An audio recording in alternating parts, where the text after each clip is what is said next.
দুর্গাপুজোর আগে চোখের তলায় কালি একদম চাই না, এই জন্য ঘরোয়া উপায়ে সব থেকে সহজ পদ্ধতিতে ডার্ক সার্কেল তোলার প্যাক বানিয়ে ফেললাম। নিলাম অল্প একটু টক দই, একটু মধু আর একটু হলুদ গুঁড়ো মিশিয়ে ভালো করে লাগিয়ে নিলাম চোখের তলায়, রেখে দিলাম 10 মিনিট, তারপর ঠান্ডা জল দিয়ে ধুয়ে নিলাম। দেখো আমার চোখের তলায় একটুও কালি নেই। আমার চোখের তলার কালিতে চলে গেল, কিন্তু পুজো আসছে, ঘরটাও তো পরিষ্কার করতে হবে, ঘরের মধ্যে প্রচুর ধুলো প্রচুর কালি, সেই জন্য আমি ফার্স্টে কার্পেটটা আমার ক্লিন করে নেবো।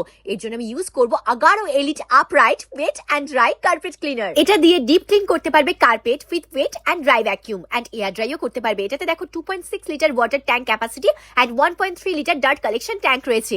এটা কার্পেট ডিপ ক্লিন করে with 13.5 kPa suction power and cleans upholstery with 2.5 metre hose. Press বাটনটা ক্লিক করলেই দেখো ওয়াটার রিলিজ হয়ে যাবে। এটাতে দেখো হ্যান্ডেলটা 90 ডিগ্রি সুইভেল, তাই নিজের প্রয়োজন মতো এটা মুভ করতে পারো hassle free.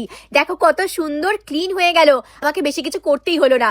Double rolling brush রয়েছে যেটা রিমুভেবল, এটা রিমুভ করে তুমি স্টিকি ডার্ট ক্লিন করতে পারো। এবার আমি ফ্লোর আর পুরো সোফাটা ক্লিন করব, তার জন্য আমি ইউজ করব Agaro supreme cordless stick vacuum cleaner. এটাতে রয়েছে 400 ওয়াট ব্রাশলেস মোটর যা প্রোডিউস করে up to 25 kPa suction power. এটা 2-in-1 ভ্যাকিউম ক্লিনার, মানে এটা তুমি স্টিক হিসেবে ইউজ করতে পারো যখন তুমি ফ্লোর ক্লিন করবে, আবার এটা হ্যান্ডেল হিসেবে ইউজ করতে পারো যখন সোফা ইত্যাদি ক্লিন করবে। এটাতে এলইডি লাইট দেওয়া রয়েছে, তাই ডার্ক প্লেস গুলো ক্লিন করতেও খুব সুবিধা হয়। এটাতে 270 ডিগ্রি সুইভেল হ্যান্ডেল রয়েছে ফর ইজি ম্যানুভারেবিলিটি অ্যান্ড রয়েছে motorized rolling brush with soft bristles. এই ভ্যাকিউম ক্লিনারে 0.5 litre bagless dust collecting bin রয়েছে। একটা ওয়াল ব্র্যাকেট রয়েছে যেটা তুমি ওয়ালে সেট করে ভ্যাকিউম ক্লিনারটা ইউজ করার পর তুমি ওয়ালে হ্যাং করতে পারবে। এটা একটা মেটালিক টিউব, এটা ইউজ করে তুমি তোমার ভ্যাকিউমটা লম্বা করতে পারবে। এই ডাস্ট কন্টেনারটা ফার্স্টে শুকনো কাপড় দিয়ে এবং তারপর ভিজে কাপড় দিয়ে ভালো করে ক্লিন করে পুরো শুকিয়ে নিয়ে তারপর অ্যাটাচ করতে হবে। এবার আমি সোফাটা ক্লিন করব। দেখো এটাতে 3টে অ্যাডজাস্টেবল সাকশন মোডস রয়েছে, লো, মিডিয়াম এন্ড হাই। এটা আবার কর্ডলেসও ইউজ করা যায়, up to 60 minutes in lowest mode,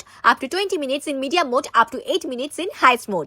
দেখো আমার সোফাটা কত সুন্দর ক্লিন হয়ে গেল। এবার আমি আমার ডার্টি মিরর, গ্লাস উইন্ডো এগুলো সব ক্লিন করবো। এগুলো প্রচন্ড ময়লা হয়ে গেছে, এর জন্য আমি ইউজ করবো Agaro delight electric glass vacuum cleaner. এটা দিয়ে যে শুধুমাত্র গ্লাস উইন্ডো ক্লিন করতে পারবে সেটা কিন্তু নয়, এটা দিয়ে মিরর, তারপর tiles, shower cubicles, glass door এই সব কিছু ক্লিন করতে পারবে। এটা কিন্তু রিচার্জেবল, একবার রিচার্জ করবে 25 মিনিটস অব্দি কর্ডলেস চলবে। এটাতে 2200 mAh ব্যাটারি রয়েছে, এটা 360 ml এর স্প্রে বটল রয়েছে, এটা দিয়ে স্প্রে করতে হয়। এন্ড এই ভ্যাকিউমটার সাথে 200 ml এর একটা ট্যাঙ্ক আছে, এখানে ডার্ট ওয়াটার স্টোর হয়। এটা দিয়ে এফর্টলেস স্টিক ফ্রি ক্লিনিং হয়ে যাবে, কারণ এটা দিয়ে ক্লিন করা খুব সহজ। চলো আগে আমি আমার মিররটা ক্লিন করে নিই। আগে এইভাবে স্প্রে করো, ওয়াইপস করো আর তারপর ভ্যাকিউম করে নাও। দেখো আমার মিররটা কত সুন্দর ক্লিন হয়ে গেল। পুজোর আগে কত ইজিলি সুন্দর ক্লিন হয়ে গেল সবকিছু, আর সময়ও বেশি লাগলো না। এই সব প্রোডাক্টসের লিংক আমি ডেসক্রিপশন বক্সে দিয়ে দিয়েছি।